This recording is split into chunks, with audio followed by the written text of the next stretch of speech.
Hello, सर्वांचे स्वागत आहे आईची किचन या यूट्यूब चॅनलवर. आज बनवूया झणझणीत अशी पाटोळीची भाजी. सर्वप्रथम सगळे मसाले काढून घेतले आपण एका ठिकाणी. त्यात बारीक कापलेले कांदे, लसूणचे तुकडे, अद्रकचे तुकडे, बारीक केलेले खोबऱ्याचे तुकडे, काही प्रमाणात धने, थोडंसं जिरं, 2 मोठे चम्मच धने, 1 छोटा चम्मच जिरा, 2 भेंडी विलायची, फुलपान, 3-4 मिरे, थोडीशी कलमी आणि सांबाराच्या कांड्या. जे आपण सांबार फेकून देतोय त्यातल्या कांद्या जर आपण मसाल्यात टाकला तर आपल्या भाजीची टेस्ट सुद्धा येते. मसाल्यात त्याला छान पिसून घ्यायचं. त्यानंतर गॅस चालू केलं, ताव्यावर तेल टाकलं. जे आपले कांदे कापलेले आहे बारीक बारीक छान, त्याला थोडं लालसर येतपर्यंत भाजून घेतलं. खोबऱ्याचे तुकडे टाकले, त्याला सुद्धा लालसर येतपर्यंत भाजून घेतले.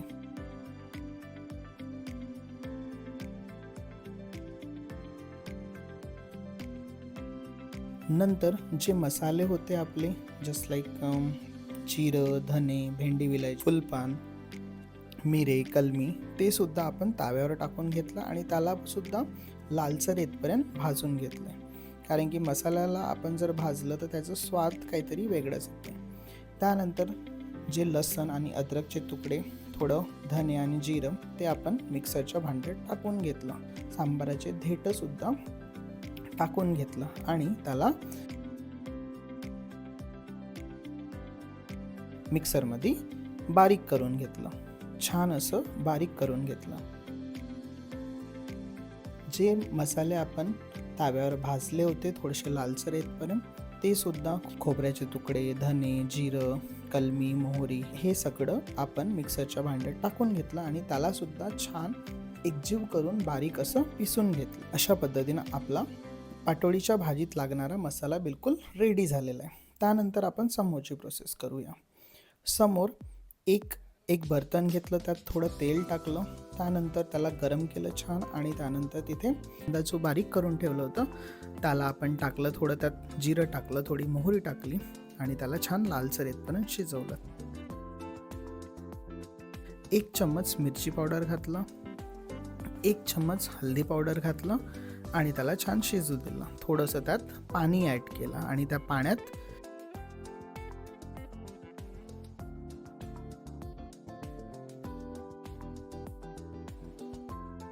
चवीनुसार मीठ घालून घेतलं. नंतर त्याला पाण्याला छान एक उकळी येऊ द्यायचं आणि त्यात 1 कटोरी बेसन काढलं होतं, ते बेसन मिक्स करून घ्यायचं छान. तुम्ही बघू शकता अशा पद्धतीने तुम्ही, आणि त्याला छान शिजू द्यायचं. ते शिजण्यासाठी ठेवून देऊ, त्याला झाकून ठेवून देऊ. तोपर्यंत आपण समोरची प्रोसेस करूया. त्यानंतर भाजीत लागणारे जो मसाला आहे तो आपण काढून घेऊया. त्यासाठी सर्वप्रथम बारीक चिरलेला कांदा, बारीक चिरलेला टमाटर, ते सुद्धा आपण, मिरची पावडर, 1 चम्मच हळदी पावडर आणि 1 चम्मच मीठ काढून घेतलं. छान मोठा असा पसरट ताट घेतलं, त्याला छान तेल लावून घेतलं आणि त्यानंतर जे आपण बेसन शिजवलं होतं ते बेसन आपण एका प्लेटमध्ये गरमागरम असं काढून घेतलं आणि त्याला छान असं पसरवून घेतलं प्लेटात. तुम्ही गरमागरमच करायचं आहे ते, कारण की जर थंड झालं तर ते तुमचं बरोबर सेट होणार नाही. त्यामुळे ते गरम असतानाच अशा पद्धतीने तुम्ही प्लेटवर काढून घ्यायचं.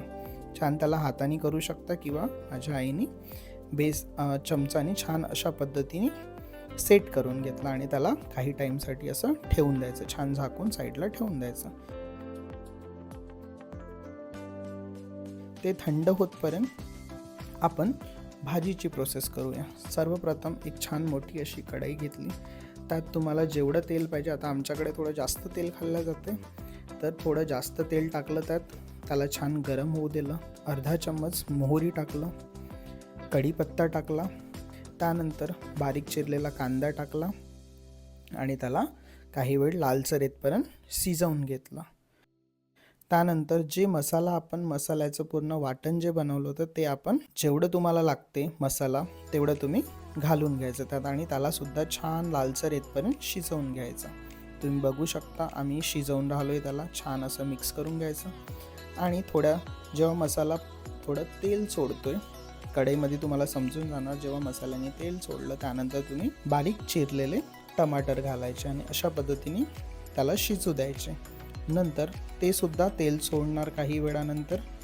त्यानंतर जे आपण तिखट, मीठ, हळद जे काढून ठेवलं होतं ते आपण त्या मिश्रणात घालून घ्यायचं, कढईमध्ये टाकून घ्यायचं. अशा पद्धतीनं आपलं मिश्रण, भाजीसाठी लागणारी जी ग्रेव्ही आहे ते रेडी झाले. जर तुम्हाला वाटत असेल थोडं वरून पाणीसुद्धा घालू शकता. नंतर जेव्हा ते मसाला पूर्णपणे शिजून जाणार, जेव्हा तो तेल सोडणार तेव्हा तुम्ही 1 ग्लास पाणी टाकायचं आहे किंवा तुम्हाला जेवढी ग्रेव्ही पाहिजे त्यानुसार तुम्ही त्यात पाणी घालायचं आहे. नंतर जे आपण सेट करायसाठी ताटात ठेवलं होतं बेसन, ते आपण असं काढून घ्यायचं आहे आणि त्याचे छान असे बारीक बारीक तुकडे करून घ्यायचे. तुम्ही बघू शकता असे छान बारीक बारीक तुकडे करून घेतलेले. आणि ते